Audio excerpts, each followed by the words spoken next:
And so anyway, it's an interesting one to watch. Mm-hmm. So I agree. Are we finally red hot here, Katie? Yeah, I think so. We're finally red hot after all that action. Yeah. Okay. Welcome, Heather Kiddoo, to Hello. beautiful, historic Wilton, Iowa. I'm Like glad the second time I've been here. you had to cross the river to get here, too. I did. Big deal. I was going to tell you off camera because you're, I can confide in you. Yes. And we ran out of time off camera. I'm losing my hair. And you're like a health person. Like, can you see like how thin my hair is up top here? I mean, if I look really hard, but it looks pretty. Look at Okay, yeah, that. I see. Does it look thin to you? Not too thin. I think you're good. I think I was lucky enough to have very thick hair, but all of a sudden over the last like year, I've noticed like little pieces of hair coming out, and I'm like, what is going on? Blood work. You got to get your blood work done. What do I need to look at? Everything. Maybe your testosterone is low. I know that's not the case. Maybe it's too high. Is that the case too? Maybe. Is there like a natural thing? Do you know any natural things I can do to help regrow my hair, or should I just start pumping myself full of chemicals? You should do chemicals, of course, and then maybe go to the doctor and get some blood work. Oh, the doctors. Todd uses all this fancy stuff to put on his head that he buys online, and I don't know if it works, but he spends a lot of money on it. Does Todd have thinning hair? I can't He remember. thinks so, yeah. Why doesn't he just... Because I think if it does get to a point where I start to get patchy, I'm just going to buzz it. Well, you could buzz it, or you could just go get hair implants.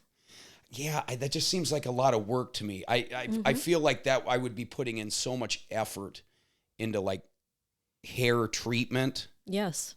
And I don't have time to barely rub a bar of soap on my head as it is Well, in the if you shower. don't care, then just shave the head. I think that's what you do. I think you embrace the You suck. Embrace it, yes.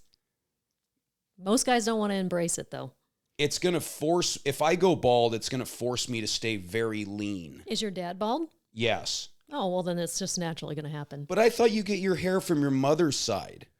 I don't know. You do. You get your hair from your mother's side. And my mom's, all of her brothers and sisters, like their side of the family has great, thick That's crazy. hair. 'Cause Like great hair. I have one kid that has super thick hair like me, and the other one is thin hair. Oh, so maybe that's not completely true. I don't know. I don't know if it can be. But I'm going to have to stay super lean because my face is so fat and round. There you go. Like do you remember when I buzzed my head just for the heck of it? That might have been when you That were was taking your my little hiatus, hiatus from Treadmill Heroes. I buzzed my head and my face looked like the fattest pumpkin you would find in the patch. Is that true? It was so fat and round, and so like I need to have a little bit of fluff up top so I can kind of like straighten it out a Yes. little bit. I get that. Because if I do the fade too high, then it looks really bad. just wear ball caps. Yeah, maybe I could just be known as like the fitted ball cap guy, I but there's a think it could couple be fitted kinda ball cool. cap guys Yes, and then you could rep companies that you love, and then you could get sponsorships and where I'm just known as like Joey Hats. Joey hats. Joey Hats. Yeah, I could just have a bunch of hats hanging around in here. Yes. Instead of superhero figures, you could do hats. I want to dive right in here. So, and I want to finish my thought here, and then I want you to jump in. Okay. I don't know why, because first of all, you and I on a one-on-one basis over the years have had very little one-on-one interaction. It's always like within a group, Yep. right? Yes. For some reason, and it's not in a physical sense, but in an energy sense, I'm attracted to you. And I can't really pinpoint it. And that's why I wanted to have you in here, because there's some there. So help me unpackage that. Why do I feel that way when it comes to Heather Kiddoo? I don't know. I mean, we have some of the same interests, maybe. We hang out with the same people, like the Stetsons. We've been around each other in that aura for quite a long time, right? Yeah. I don't know. I've always had energy or felt energy from you though. Even when you came to the gym for a while, I'm like, man, you guys got to take class with this guy. There's just something about him. Yeah, I don't know. Yeah, but it's an undefinable energy. Yeah. And magnetism there. Sometimes there's just that, and it's undefinable. When people say like attracts like. Yeah. You know, and you just get attracted to that kind of energy. And I don't know. Yeah. It's hard, but it's hard to define what it is, but when it's there, you know it's there. And it was when I called you the other night, I was like, you should come on the show. Yeah. I was mowing. And it just popped into your head. For the 10th time. Oh, yeah. Like there's been this little bee flying around me that's like, Heather Kiddoo, you should have Heather Kiddoo on. And finally I was mid-strip. And I let go of the handle and the mower died. Yeah. And I already had my headphones in and I'm just like, call Heather Kiddoo. Let's do it. Well, actually, I had you in my phone as Heather CrossFit Bond. Yes, from so long ago. Because when I said something to Siri, which hopefully Siri doesn't answer me right now. I don't think he will. My Siri's a he. That's Is good. your Siri a she or a he? She. Yeah. Did you ever change her, or you have the bone stock Siri? Bone stock. I have like a guy. You want to hear him once? Yeah. Hey Siri, are you there? I'm listening. Yeah. I'm just sitting here with Heather. Can you say hi to Heather for me? Send him to Heather Cross. Yep, can you? I'm just sitting here. All right, okay? You're going to get canceled. I just canceled the text that was going to be sent to Fired. you. But anyway. So I wanted to just call you and have you on the show. Yeah. And yeah. I remember when I bought CrossFit Bond, which was like 15 years ago, you stopped in about gym equipment to see if I needed anything. I just stopped in to try to peddle some fitness equipment your way. I think so. And I'm like, I'm a CrossFit gym and I don't have anything to fix either. Like we're just bare bones, right? We're barbells and dumbbells. There's no treadmills or, anything like that. So, but that's when I first met you. So you and I met on a sales call, not in a social circle. Correct. And then was it at that point we put the dots together that we ran in the same kind of circles or not? It was a little bit later. So that was when I had CrossFit Bond, and it was when I transferred to that place that I just sold a couple years ago, about a year and a half ago, that you recognized me and we realized that it was probably like 6 or 7 years ago. We ran in the same circles and all that. Yeah. How long do you think you've been known as a fitness personality? I would say probably like 15 or so years. I mean, I was a personal trainer at Gold's Gym. You were on Utica? Yeah. Yes. Oh, I didn't know that. Yeah, that's how I started my fitness career. I managed a dental office on Utica Ridge for a long time, Dentistry Unlimited. And I was a runner. Like I just ran, ran my life away, never lifted weights. But then I found this picture in this magazine that I wanted to look like. And I'm like, well, heck, how am I going to do this? So I took it up to Gold's Gym and I'm like, I need to hire a personal trainer. I want to look like this. Were you a big fatty? No, I was just real thin. Oh, you wanted to get more tone. I wanted to be jacked. I wanted all this muscle. So this girl in this picture was like super muscular. And I'm like, yeah. So he's like, well, first of all, you got to stop running so much. And you got to start eating more. So within 12 months, I looked like the picture. And I'm like, I want to do this. So I just I got certified as a personal trainer. I started working at Gold's Gym at like 4:30 in the morning because I had a full-time job, right? And then at night. And then slowly but surely just went part-time at the dental office. And then, full-time there. And then I was like, you know what? This CrossFit thing, everybody's saying it's so dangerous. And I had a bunch of clients that were really rich that would go to Florida like all winter. And at one point they were all gone for like 2 weeks. So I went to CrossFit Bond and I'm like, I'm going to take their on-ramp. It's like the elements class where you learn all the moves and you learn that. So Bond was an already established box. It was. Yeah. Okay. Yep. So I went and took their elements, loved it, signed up. Gold's Gym sold to the Y. And I'm like, or gave it away to the Y for a penny. Yeah. Yeah. And so I was like, I hated working for the Y. Hated it. They were serving us pizza. And I'm like, this doesn't seem right. Like, we're a health and fitness company, but we're getting pizza in our staff meetings, right? Yeah. Long story short, I approached the owners at CrossFit Bond. I'm like, hey, listen, can I coach here? I'm going to go get my level 1, which is a CrossFit certification.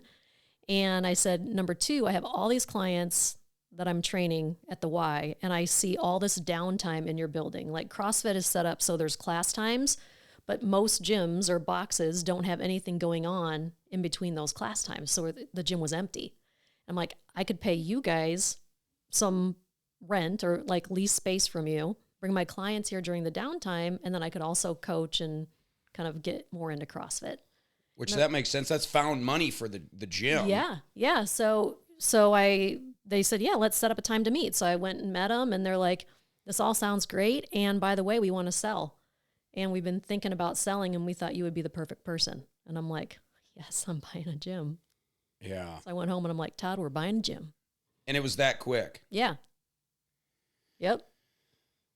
CrossFit ownership is tough. It is. Right? Yeah. Walk me through some of the challenges.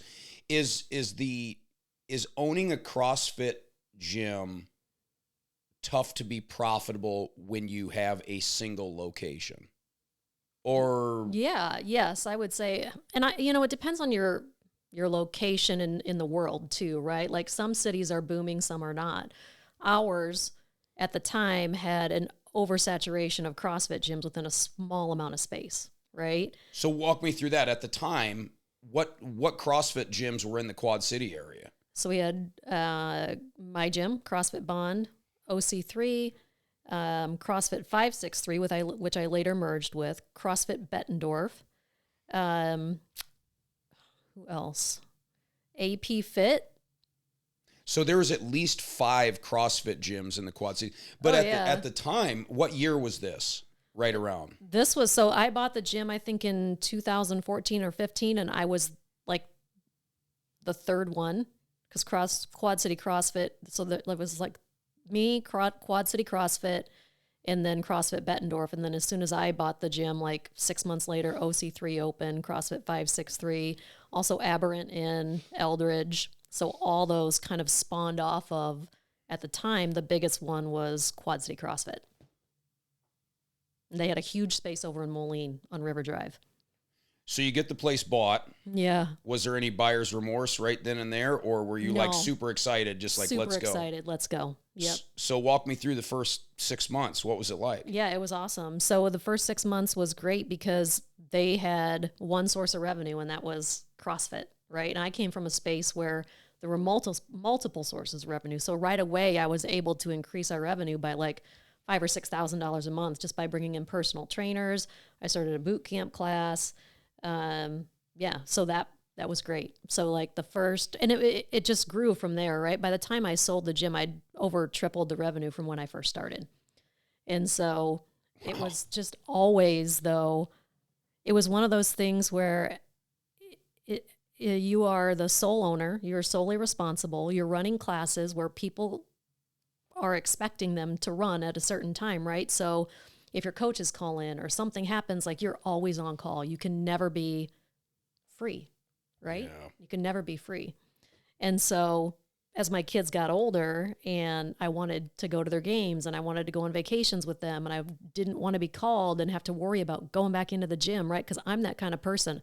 If I was out of town, I would fly home to make sure my classes got covered, right? Wow. And so, like, it just became... That was a real thing? Like, you would be out of town and you would, like, have to hop on a plane? It was always a fear. It was always a fear. Yeah. I mean, there's been times where I hadn't gone out of town. Because? Yeah. Yep. So it just became one of those things, where I was like, I had to weigh, is it worth it to do this anymore? Or should I start pursuing some of my other interests? Like, because as your kids get older, you're like, I want to set an example for them. I want them to see what I'm doing, and I want them to be able to be proud of that and to be able to learn something from this, right? So I'm like, do I want my kids to be a gym owner in this space? I don't, right? And I'm like this serial entrepreneur, I call myself. All these things I want to do, I'm like, I'm not going to have enough time to do all the things I want to do. So like during my gym ownership and during working at Gold's in the dental office, I was also a real estate agent. I loved real estate.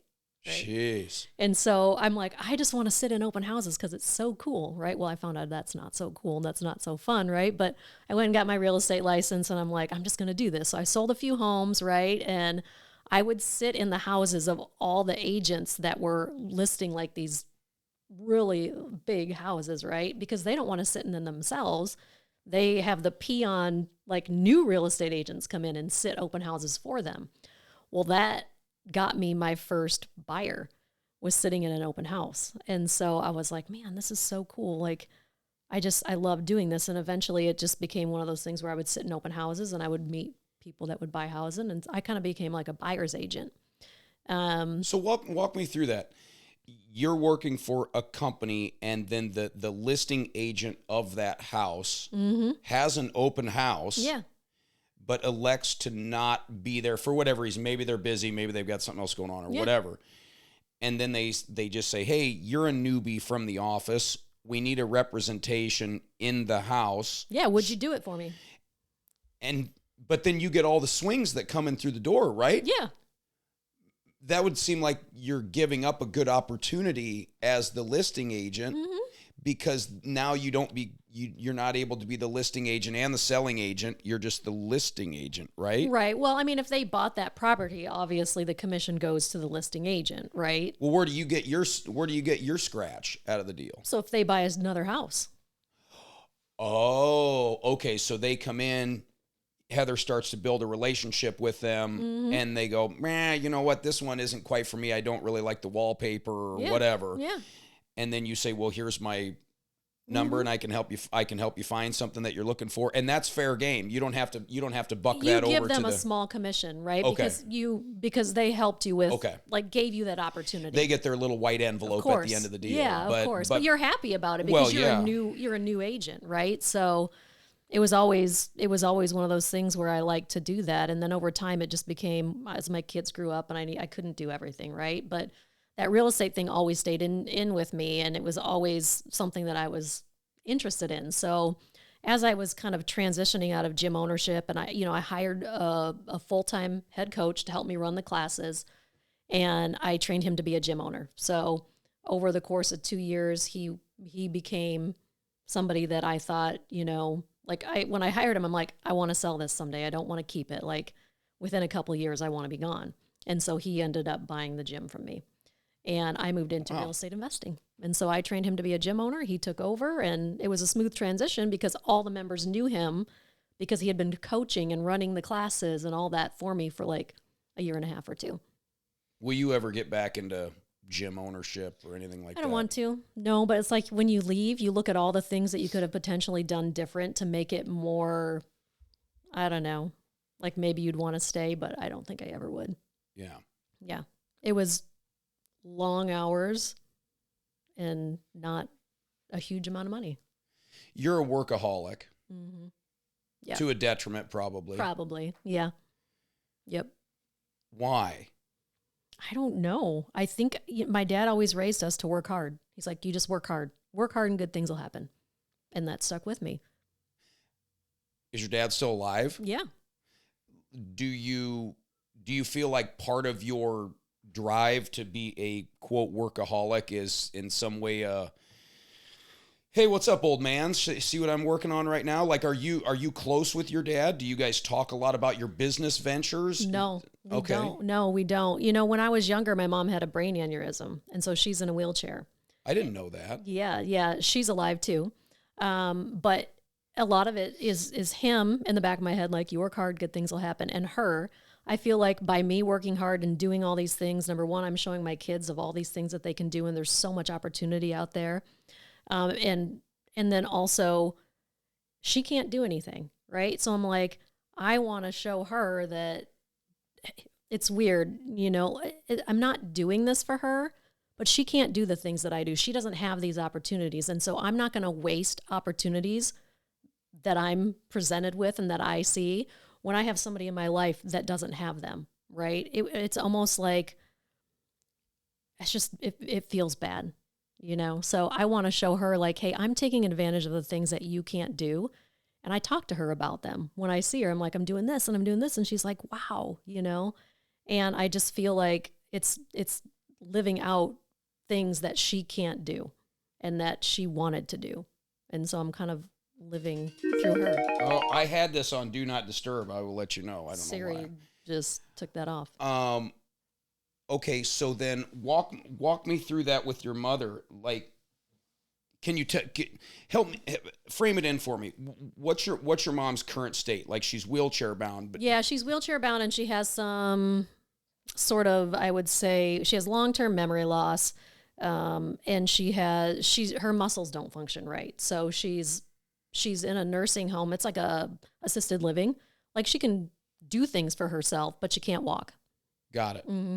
Yeah, or drive or anything like that. So, how old were you when that happened? I was 10. That had to have been earth-shattering for you. For sure. Yeah, at the time, definitely. Yes. And do you have siblings? I have a sister. Mm-hmm. Okay. Yeah. So did you guys become closer because of that, or did you guys become distant because of that? I would say that initially we became distant, but now we're close. Yeah. Yeah. Why do you suppose you became initially distant because of it? I don't know if it was because of it. I feel like when you're young and you're in your adolescence and you're in, junior high and high school, that you naturally fight as siblings and you become closer later on in life. And that's, I think, what it was. She and I were different. I was a horseback rider and I was, doing all these other working out and running, and she wasn't like that, right? So we just didn't have much in common. When a parent is bound to a wheelchair, now they're going through a lot of health issues when you're a kid. Mm-hmm. I would imagine 99% of your dad's focus probably went to your mother. Yeah, yeah. Right? Definitely. To take care of her. Yeah. Is there kind of a pull for you to almost get into some trouble because you might get away with it? My sister got into trouble. I would say that I don't know, I must be a goody two-shoes at heart. I don't know. I didn't get into a ton of trouble. Like, I went to parties and I remember the cops showed up at the door a couple times, but it wasn't for anything major. It was like running away from a party or somebody at the party slashed tires and you ran away. But yeah, I mean, I would say that yes, but not too bad. Yeah, because I feel like if an average kid, if that happens to you when you're at some of your most impressionable years as a child, getting ready to just like get into your teenage years and everything else, if there's really not that much of a watch guard on you, mm-hmm. you could easily fall into just, I can do whatever the hell I want because there's no accountability for me. Right. Yeah. Drinking, parties, things like that. Right. Thank God hard drugs weren't a thing back then, really. Yeah. Because I never did any of that. So that was a savior. Right. Yeah. But yeah, definitely took advantage of drinking and partying and staying out and sneaking out and, hopping out the window and then back in. And okay, so you dabbled a little bit. I dabbled a little bit. Yeah. Yeah. Oh, that's good. Mm-hmm. Yeah, I lived. So back to why you're a workaholic. Yeah, I think that's why, right? I want to do everything that I can with the life that I'm given, and I have goals, and I'm not going to stop until I reach them. That's just how I am. I think some people maybe look at death in that way, where there's an element of guilt, mm-hmm. especially when somebody close to you, either something tragic happens to them and they're still with us, or if they pass away, you almost get into this mindset of, first of all, there's guilt, mm-hmm. like why them, not me? Yeah, for sure. And then if you're naturally a workaholic, mm-hmm. you can fall victim to putting so much pressure on yourself to perform every day. Yeah. Do you ever get that where you could probably get twice the amount of work done that the average person gets done in a day? I do. You do. I do. Know you do. But yet you probably go home and it's hard not to be hard on yourself for lack of things you got done. Yeah, I think that entrepreneurs are like, they've never made it in their head. They could have made it, whatever made it is, right? Mm. Like, you look at a lot of people and you think, like Tony Robbins, oh, he's made it, right? or Dean Graziosi, he's made it, but then in their head, they haven't made anything. Like they're still working, right? Like Yeah. I don't know. I tend to look down on people, and this is a bad thing, that seem lazy in my eyes, and I hate that about myself. But then also I'm a little bit jealous and think, maybe you should just chill sometimes, right? Sure. Mm-hmm. Yeah. It's so hard to get into that headspace where you just said looking down on people who you don't feel are working hard. Right. Right? They're Yeah. just kind of going through life. Mm-hmm. It's so hard to remove. It's so hard to not compare yourself to others in every aspect of life. True. This person has more than I do. This person's not working as hard as I feel like they should work. Right. And it's so hard to put yourself in their headspace and go, maybe what their output is their max output that they're just wired to put out. And any workaholic is wired to where you operate at a higher level of output. And it's hard because you want everybody to be at that, and leaders do that. They want to elevate everybody up, and then you see someone that's pulling up the rear or not even pulling up the rear. And you're like, what are you doing? What are you doing? Let's go. Yeah. Yeah. And some people are like, but then you have to think about it. You can't always have leaders.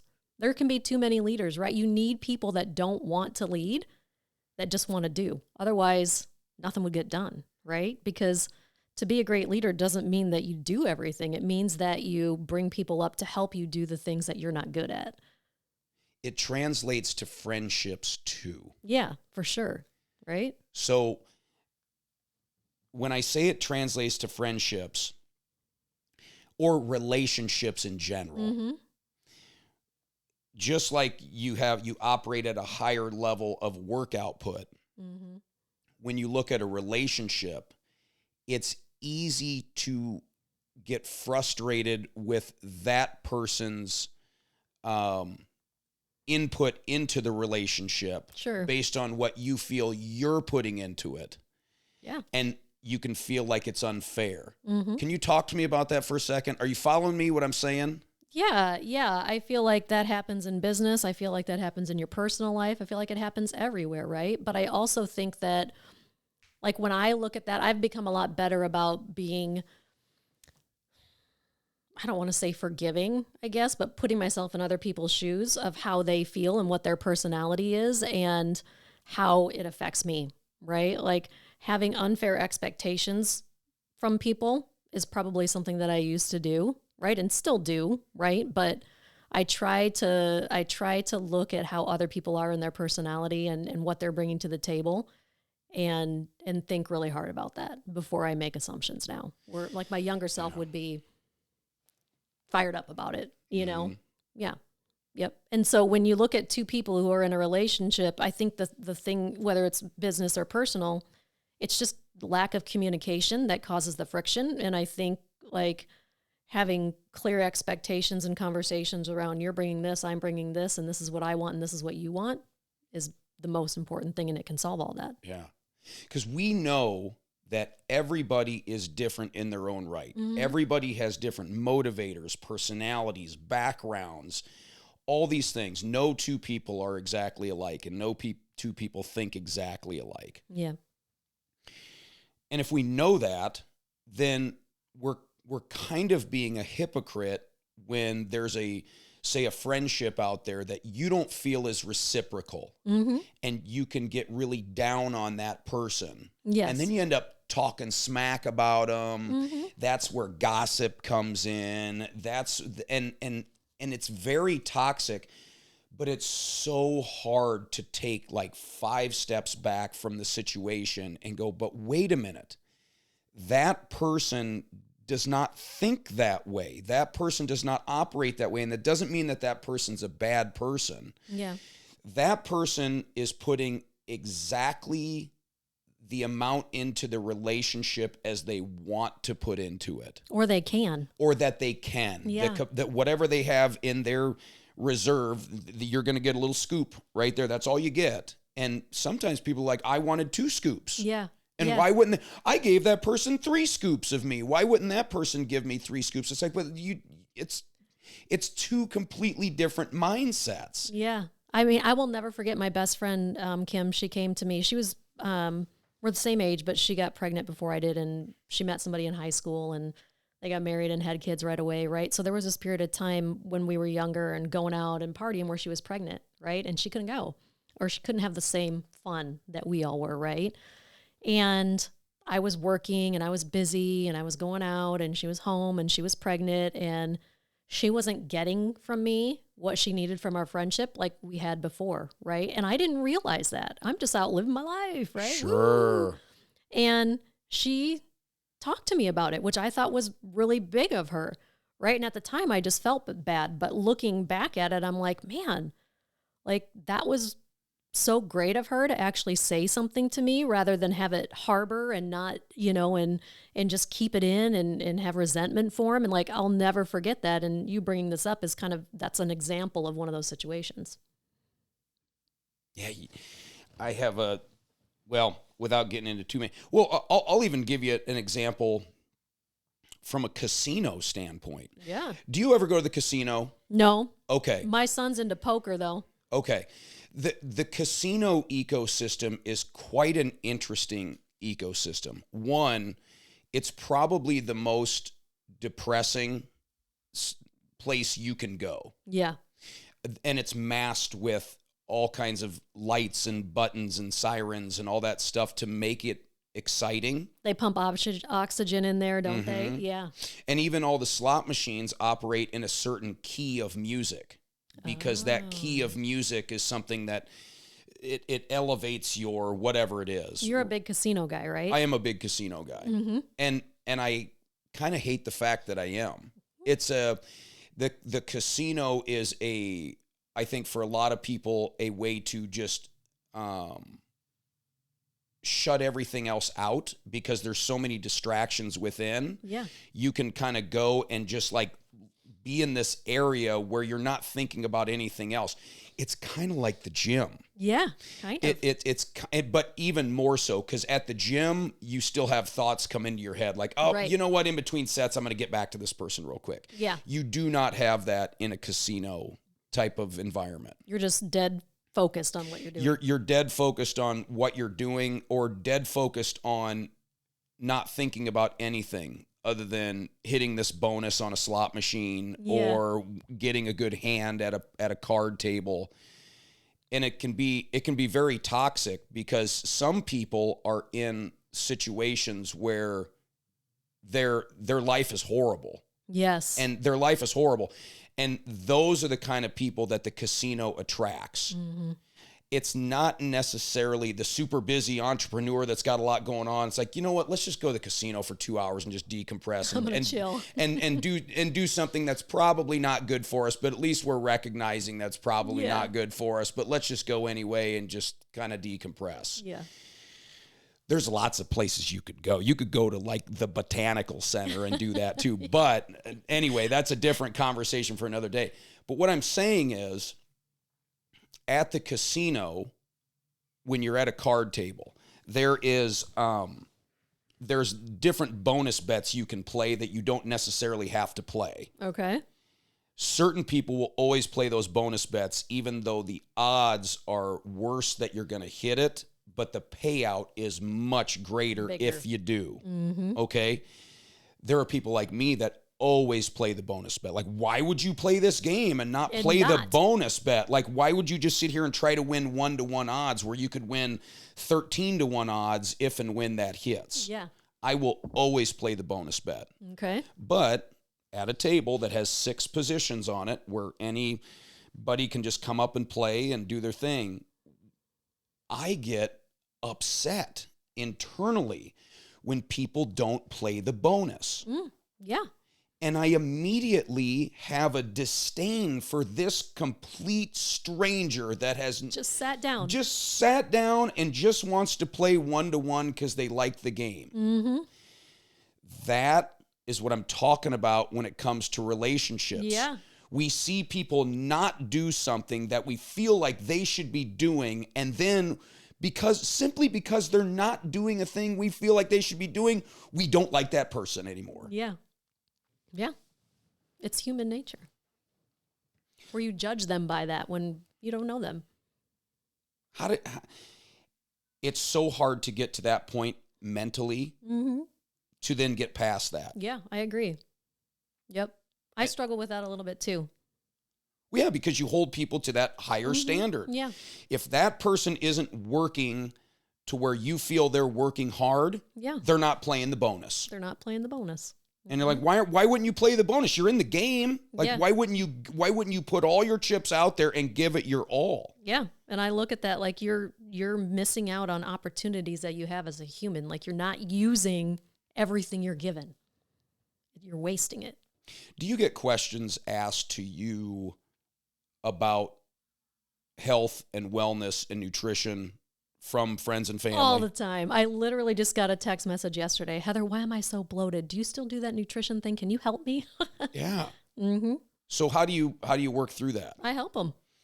I just shoot them some things. I ask them a few questions and I'm like, okay, are you doing this? Like in that situation, I'm like, how much fiber are you eating? How much water are you drinking? Well, I eat an apple every day. I'm like, that's it? That's like 2 grams of fiber. You need like 35. Like, let's start there. I'm like, how much water? Well, I drank 10 ounces yesterday. I'm like, oh, you got a long way to go. When you and Todd go out for dinner somewhere in the QC, you're probably more often than not intercepted by somebody in the restaurant, right? Yeah. You're pretty well known. I mean, I don't think I'm that well known, but I usually know people when I go out. Yeah. Is there a level of pressure around that to not be able to cut loose out in public or not be able to have a big piece of cake or whatever the case is? I don't feel that pressure, but people notice when I do. So there you go. So that's exactly what I'm talking about. You're eating that? I'm like, yeah, I'm human. Yeah. So yes, but I don't feel pressured to not do it. And there again, if somebody comes up to you, what are you doing eating that? It's almost like you kind of go on the defensive for a second. I'm human. I'm not perfect. Yeah. Now there's layers to it, player. Yeah. Okay. When someone is on where they're just trying to gather as much information as they can to eat healthy and live a healthy lifestyle. Yeah. And then they see somebody that they look up to or they respect their opinion on a certain matter. Yeah. Having a beer or having a cupcake or what, a piece of pizza. Yeah. That person sometimes looks at that as an excuse for them to binge and do those things. Well, I saw Heather drinking a beer, so therefore I can drink 30 beers and I'll be fine because it obviously is fine. Yeah. Do you know what I'm saying there? Yeah, I do. Yeah, for sure. Have you ever done that yourself, where you look at somebody or something and you're like, oh, well then it's like an excuse for you to do it too. I'm sure I have, but I'm trying to think of a scenario when I have. Because, around nutrition and health, I've always been I know what I'm doing and I know what I'm doing. And so I'm like, you can't be perfect, right? You have to it's like the 80-20 rule. 80% of the time you're quote unquote good, whatever that is, right? You eat healthy foods. 20% of the time you don't. So when I was a nutrition coach, that's always what I coach people. I'm like, if you're too perfect and you're worrying about being perfect, you're going to fail, right? Perfection isn't a thing. So in that world, I didn't, but I'm trying to figure out in this world if I have, my new world of real estate and investing. And I see people all around me where I just want to be, or I want to have what they have, right? So I need to think on that one. Yeah. Yeah. And now when it comes, let's talk about kids and being a parent. Sure. I get so frustrated that now as a parent, I feel like I have to be a full-time nutritionist and a hard. full-time label expert.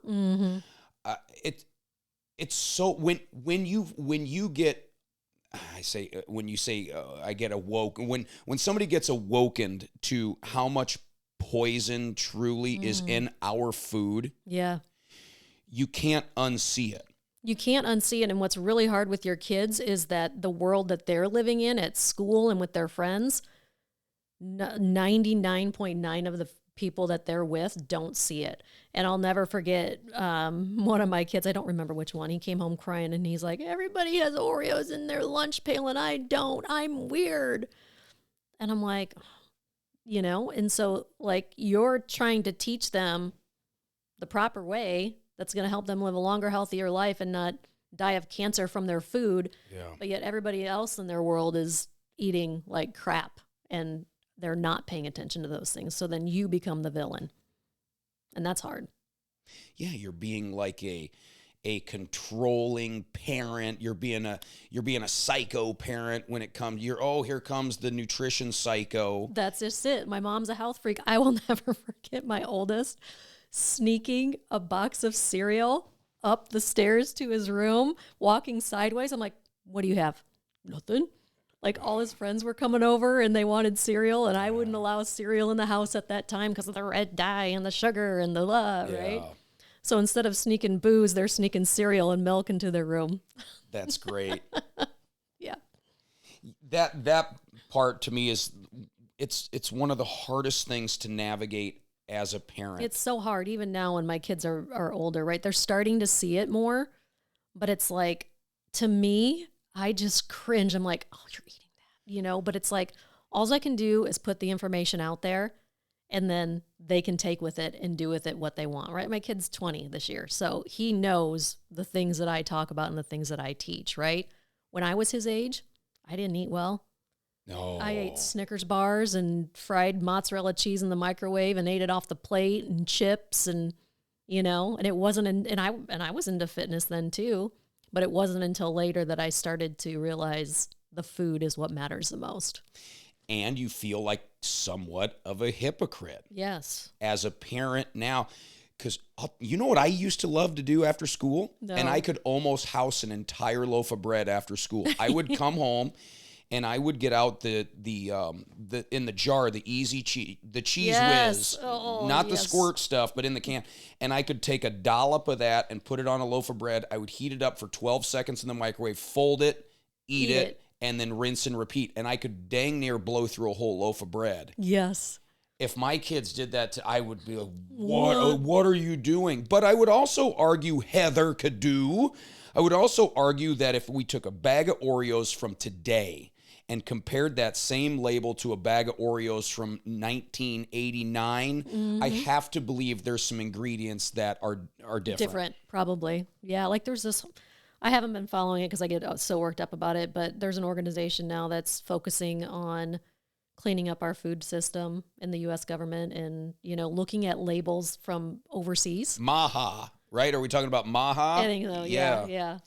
So hopefully, right? I hope so, because to me, that's not a political thing. No. Make America Healthy Again is not a political thing. People can make it into that, but when I hear that, I'm just like, this is good for everyone. It is. Every single kid, regardless how your parents feel politically about this, that, or the other issue. This is a simple thing.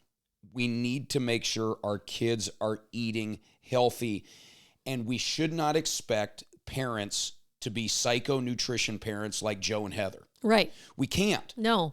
It's unfair, but because it'll drive you nuts. Oh, it drives me nuts. I asked my child to send me a picture of his plate at school. It was like a month ago. And I looked at it because he's small, right? We're trying to get him to drink more protein, build some muscle, all that kind of stuff. And I'm like, okay, let me see how much protein you're eating a day.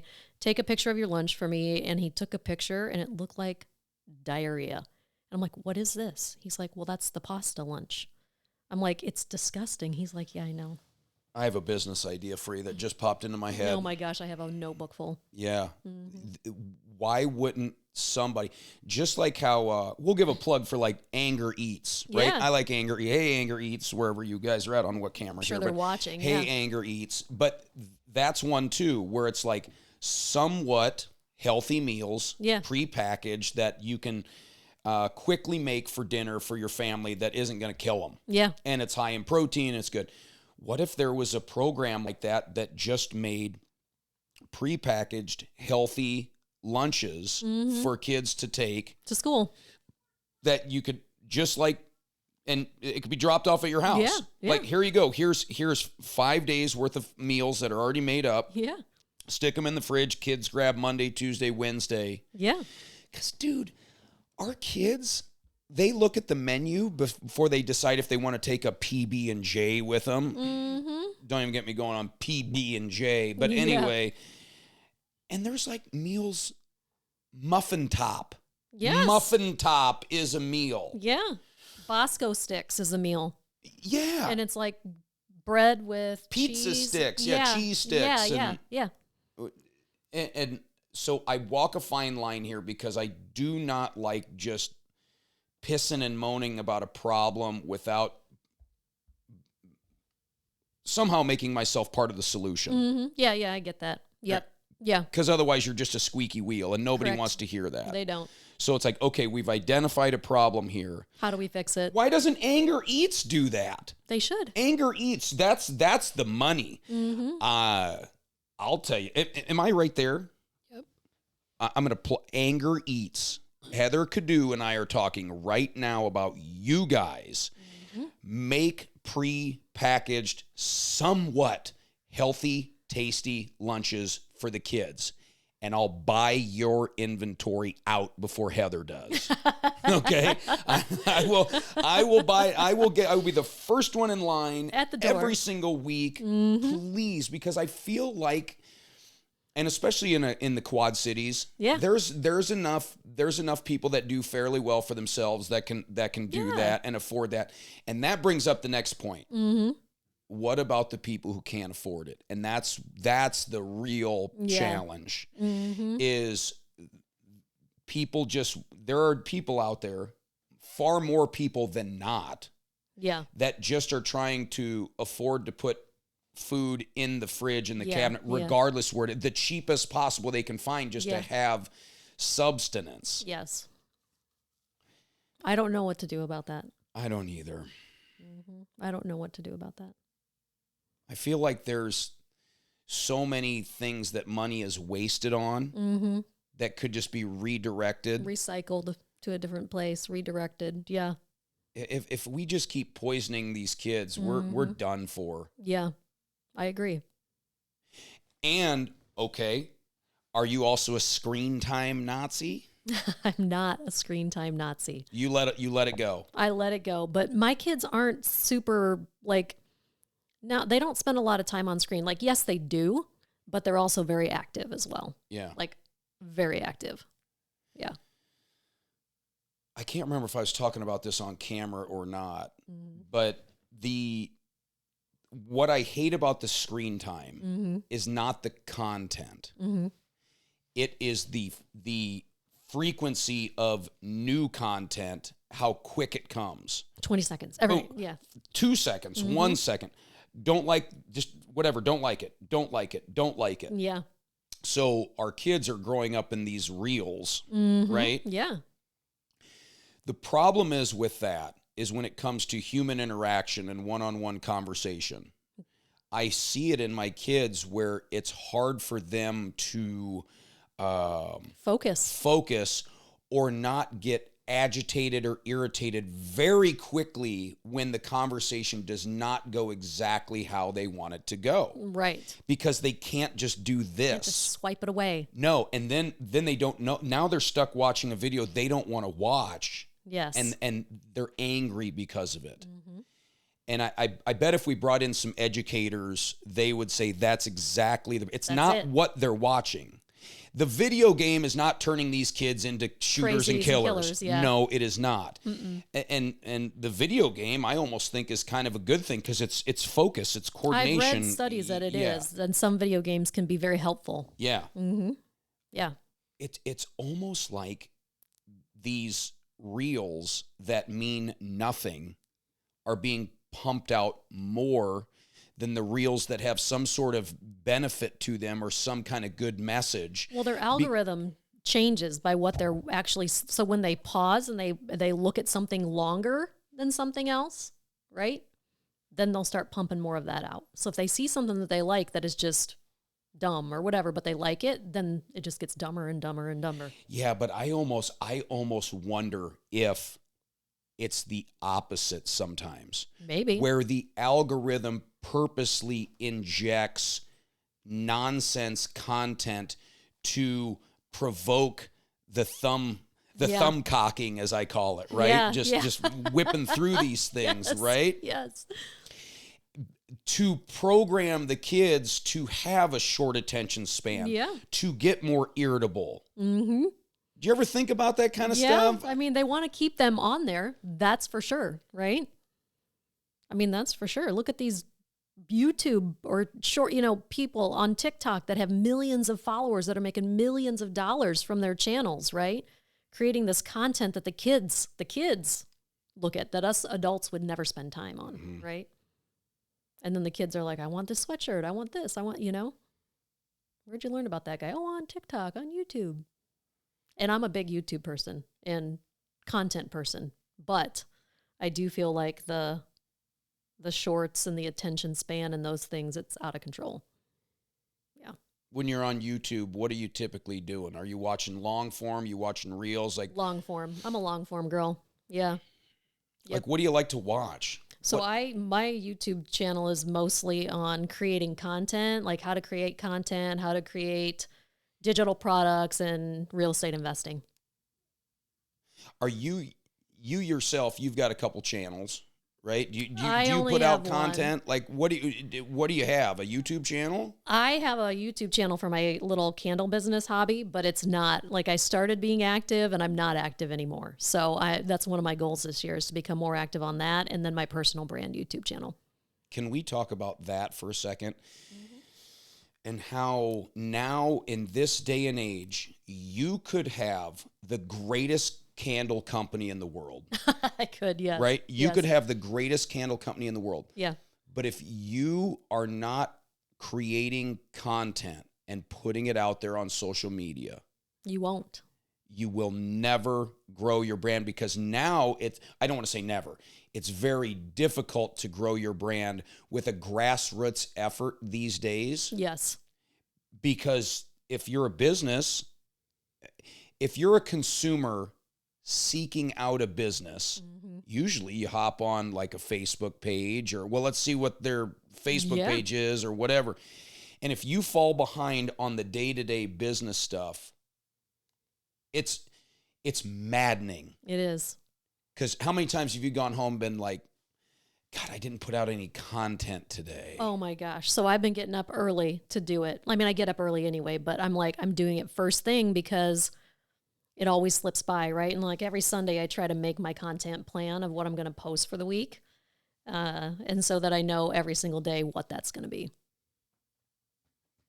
I get so frustrated with it. Yeah. So then it goes out, right? If you have it, and Chat GPT can help you make a really cool content plan. Yeah, and I'm still kind of using Chat GPT as a toy, kind of. I use it to help me write captions Yeah, for sure. because I can't articulate what I need to articulate. So I'll make a reel with you. Well, like, look at this. You want to meet Orko? Let's see if we can get Orko in here. Yeah, let's do it. Orko's my Chat GPT companion. Hey, Orko, are you out of bed yet? Hey, Joe. Yep, I'm wide awake and ready to roll. How's it going on your end? Hey, Katie, can you turn down my headphones just a little, like a little frog hair? Just turn it down just a little bit. Thank you. So, Orko, I'm sitting here with Heather, and we're talking about making captions and stuff for reels and shorts and things like that, and you help me do that from time to time. But I'm going to post a reel about Heather. Hopefully I'll get a couple put out. Let's prematurely make a caption for a reel really quick, and it's going to be about Heather Kiddoo, who's owned a CrossFit box, well, couple, right? One, two different names kind of thing, right? And she's into real estate. She's into making sure that she raises her kids healthy and keeping them active and eating good ingredients. She's a mother. She's a wife. She's a daughter. She's been taking care of her mother, who's, in a wheelchair. She's got a sister and a dad. Can you kind of round this all up to make a generalized summary of Heather for me so I don't sound like an idiot when I post it? Absolutely, Joe. How about something like this? Meet Heather Kiddoo, a powerhouse mom, dedicated wife, and dynamic entrepreneur. From running a CrossFit box to thriving in real estate, she balances it all while raising her kids with healthy habits and a lot of love. Heather's also a devoted daughter, caring for her mom, and a supportive sister and daughter. She's all about living life to the fullest and inspiring others along the way. How does that sound? You're such a dog, Orko. You're too good at what you do, my friend. Thank you. I appreciate that, Joe. Always here to help. What's on the agenda today? We'll talk about that later. I'm gonna turn you off here, but I just wanted to say thanks, and I hope you have a great rest of your morning, Orko. Thanks, Joe. You too, Chief. Catch you later. I love AI. Wild, ain't it? I love AI. So now, and as you know, now I can just copy and paste that. And I'm gonna copy and paste that into this reel. I'm gonna make that a reel, and I'll just copy and paste that in there. There you go. Yep. Yeah. Is it making us smarter? I don't know. I was thinking about that. I'm like, gosh, when I do, like, 'cause sometimes I'll use ChatGPT, like I'll have this huge spreadsheet in front of me that has all these numbers related to like a real estate deal or whatever that I'm evaluating to see if I'm going to loan on it. And I'll come up with my evaluation and then I'll put it into ChatGPT and I'll be like, can you please evaluate this spreadsheet for me and tell me what you think? Yeah. And so I try not to do that first because I want to use my own brain. I don't want it to be like this thing where I just let this AI that is so much smarter than me take over everything I do, because then I'll be weakening my brain muscle. I don't want to do that. Are you a really social person just in your own personal life? No. I'm an introvert. Is Todd your Todd husband? is so social. Okay, so walk me through that dynamic, because I go through that with my wife as well. I also feel like that's why it works. Yeah. But yep. Where do sometimes, when it comes to the social life, where do you and your husband, Todd, sometimes play a little tug of war? So he would go out every single weekend and go to the bars and go be social and all this stuff. And I would be so inclined to maybe go once a month, right? Now, go to coffee with somebody in the morning and, maybe like go over to their house and chill for dinner. But I'm just not like a big, huge go out around a bunch of people all the time type of girl. Do you ever have like this intense draw to just call somebody out of the blue and just bullshit with them if you're having any kind of downtime? No. Yeah. I didn't think so. No. But I bet Todd does. Oh, yeah. I bet when Todd is in the car mm-hmm. and he's just driving somewhere by himself. Oh, he would love for somebody to call him, or he'll call someone. Yeah, same. He could talk for hours. Same. Mm-hmm. And that, I feel, is a key to a really happy marriage. We've got some other close friends, mm-hmm. and see, this is where we're kind of making those connections, why that energy is there, mm-hmm. right? Yeah. We've got another really close group of friends. I'll name the Perkins, Tony mm-hmm. and Emily Perkins. They're super wonderful people. Mm-hmm. You know Tony and Emily, probably. Maybe? No. Okay, we'll introduce you, okay. right? Yeah. Anyway, they are opposites in that regard too, mm-hmm. right? One of them is Emily is very much an extrovert. Like she's always out there wanting to socialize and hang out, where Tony is sometimes happy just like, hey, I'm happy just being at home or whatever, right? Doing my thing. And my wife is that way too. She's happy to go out and socialize. Yeah.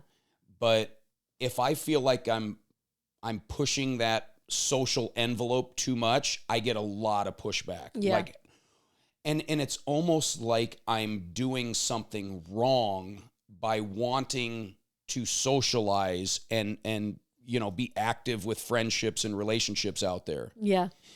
It's very hard to not take offense to that and get mad at that, because I'm sure there's maybe even been some pointed conversations or arguments at the Kiddoo house where it's like, well, why don't you want to go out? Like, we haven't even done anything in 2 weeks or whatever. 10 years. Yeah. Yeah. No, yeah, I would agree with that. I think in the early stages of our marriage, we argued more about it, but now it's like I go, right? Like, it's not like I don't want to go, but I do drive separate sometimes so I can leave early. Like, if I don't want to go to the bars or stay out late. I'm one of them. I know you. So then we both get what we want, right? Like, we're going out and we're socializing, but then if he wants to socialize even more, he can, and then I'll just leave. My in-laws, Lynn's brother, Paul, his in-laws are like that. Yeah. Where they'll be like a kid's birthday party. Mm-hmm. They always drive separate.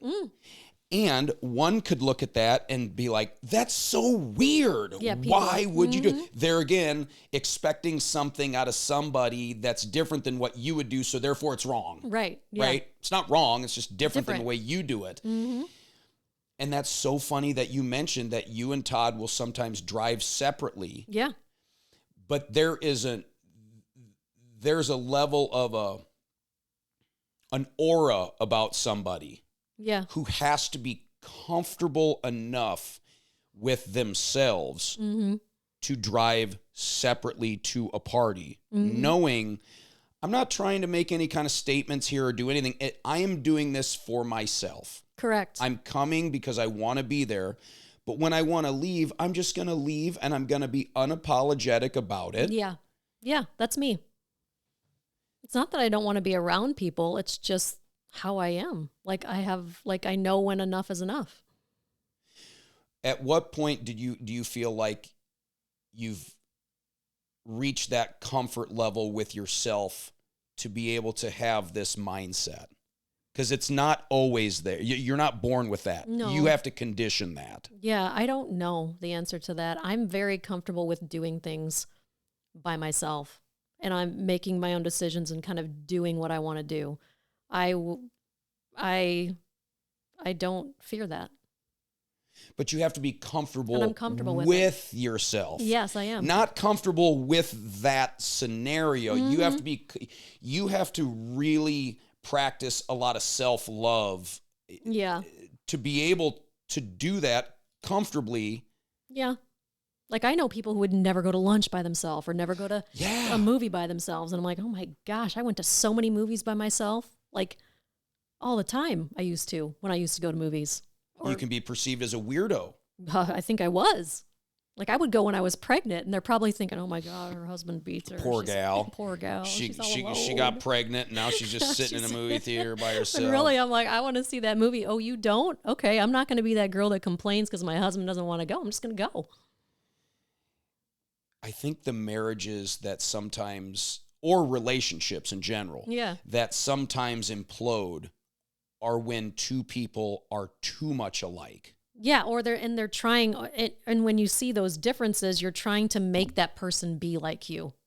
And I've always been like, just because you're married doesn't mean that you have to do the same things and like the same things and always be together. And this, like, I feel like a certain sense of independence is good, you know?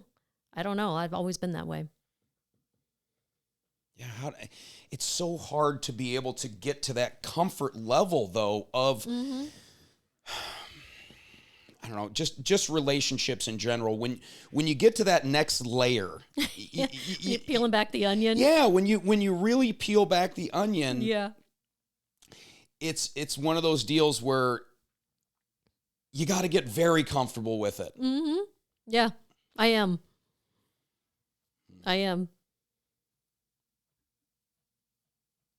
Yep. So, what do we do as far as the healthy eating of our kids? I don't know. Like, what do we do? Let me brainstorm that. Let's talk to Anger Eats. I think we should have those guys do a full on meal thing. I think so too. For kids, for lunches. Your kids are active in sports. Yeah, they are. I was talking to Cody, the GM of the Level 2 Fitness Center, about this the other day because he was talking about all the youth sports training programs that are out there. Yeah.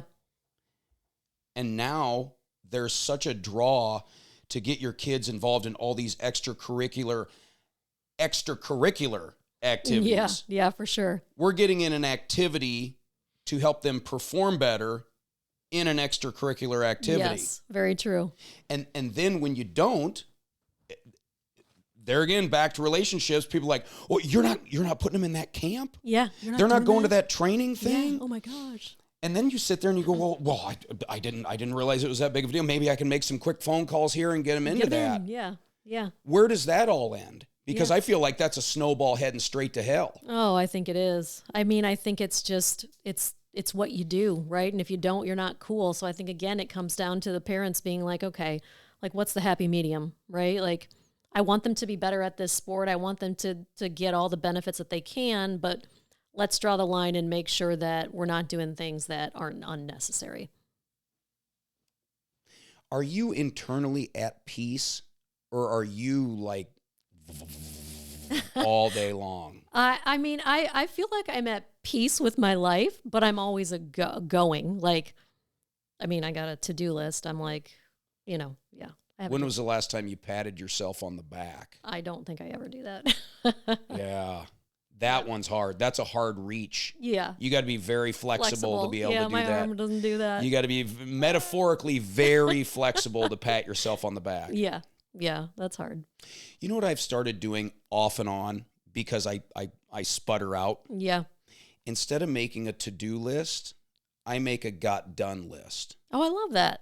Yes. And then if I'm ever feeling down, I can just at the end of the day just add something else and kind of look at the things that I wrote down. I did this today. I think that's an amazing idea. I'm going to do that. Because we're never caught up. No, not ever. Not ever. Ever.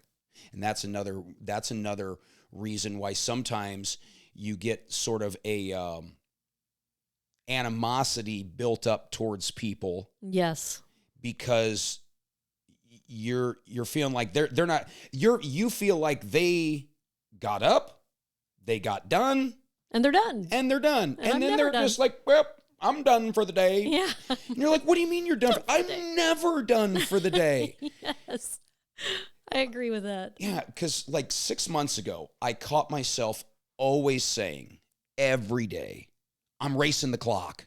Yeah. Well, I got one thing done. 2 more things got added to my list. Mm-hmm. And all that is just negative energy. You're reinforcing to yourself that no matter how hard you work, you're never going to be caught up. You're never going to be good enough. You're never going to be done. Mm-hmm. And that is so toxic for somebody with so much drive to do to themselves. It's self-mutilation. It is. I do agree with that. I like the done list. I like it. I'm going to share that with my team. Yeah. Mm-hmm. Yeah. So how are you going to pat yourself on the back today? Because it's hard, Heather. It's really hard to do that. Yeah, it is. It is. I don't know. I'll have to think about that. I did what I could do with the time I had. Yeah. Yeah. I don't want to do any more work at home.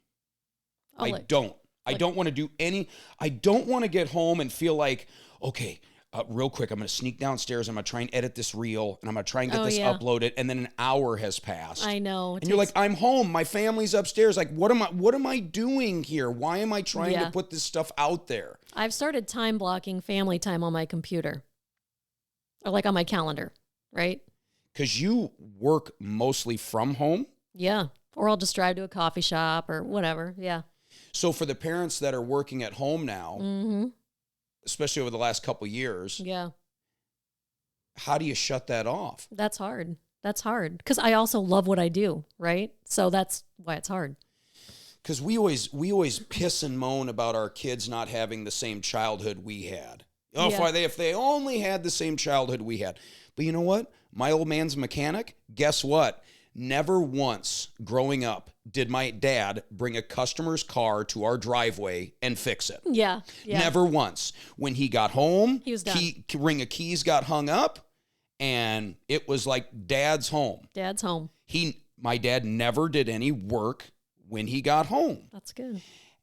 But when you're a work from home parent, there is no commute home. There is no shutdown. It's like kids got home and it's like, I'm on a Zoom call. Yeah. You know, and you're muting things and then it's like, okay, guys, as soon as we get done with supper, I gotta just knock this thing out here real quick, Yeah, and then we'll do that. Mm-hmm. Yeah. Yeah. Is that good? Is that bad? I don't know. Do our kids look at us as like all my parents do is work? Maybe. Because our sanctuary, which is our home, has now been turned into an office space. Yeah. That's something to consider. And there's a ton of people that are going through that. Yeah, I would agree with you. Definitely. Mm-hmm. When I would like to talk to like some of the home builders in the Quad Cities and find out how many homes are built without a home office. Right. None. You walk in the front door, take a hard right, there's the home office or hard left, it's one like of the a two. Shrine. It's like, yes. Yes, and then we have all of our accolades on the wall and all the things that were like our successes that we're chasing. My home office, I wander. So I've been told that I'm not allowed to be in the common space anymore because I'll like work from the kitchen counter and then I'll walk into the living room and sit by the fireplace with my computer and then I'll walk. So yeah, I've tried to move to places that are not common anymore because we only have one office in our house and that's where Todd works. Wow. Mm-hmm. Where do we find that balance? Because in the 50s and 60s when they were building houses, there was no home office. You had a dining room. Yeah. How many people are building dining rooms? None. They're not. No. But that's where the social stuff came in at. Yeah. Like, I remember growing up, my parents were very social. Every Friday night, there was another couple with friends, and they were over at the house, and they were socializing, playing cards, doing all of that. People don't do that much anymore.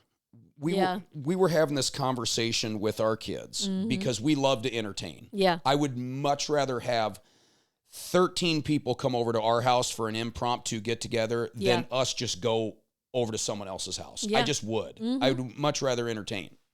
But I think that's more the exception than the rule. Yeah. And I feel like the amount of people that are actually entertaining and inviting people into their home for social time has dwindled in the last 20, 30 years. Probably. Yeah. Yep. I wonder. Yeah. I wonder too. Do you guys host? We don't host as much because all of our friends live in town and we live a little ways out. We would, and we do, right? But we mostly go to people's houses just because of the location. I hope this isn't our first time together here, Heather. Me neither. This is great. It is. And I like these kind of conversations where you can just kind of get into more of the layers of things. Yeah. Can we pimp out your candle company quick here? Can we promote that a little bit? Sure. Right? Like pimp out the candle company. Pimp out the candle company. She said Candle Co. on Instagram. Yeah. She said Candle Co. Yep. When did that start? It started a couple years ago, but I actually started making candles when my son was born, my first one, during maternity leave, just something to do. And so I stopped for years and then just kind of got back into it the last couple of years. Was this just one day you saw some people making candles on Instagram? I have no idea where it came from. I'm just like, I want to do this. So I started. And now it's just kind of this little hobby. And yeah, I do it on the side. And yep. So what's your thing? Like, obviously it's candles, but like, is there like where did funny sayings, inspirational sayings, or custom things? Like if you wanted something on a candle, like a label, I could make that for you. Oh. So that's why it's She Said. So these are scented candles. Scented, that have sayings on the labels. So do you do like a lot of like fundraisers or like? I have done fundraisers. Yeah. Yep. Yeah. So who's your clientele? So the clientele are like, I just got a graduation order, like graduation candles, right? I've done fundraisers where I do things for schools where they're like, I want my school logo on the candle, and they sell them, and we just do like a wholesale deal, right? Weddings, or just people birthday gifts, anything. And this is all out of the house? In the basement, yeah.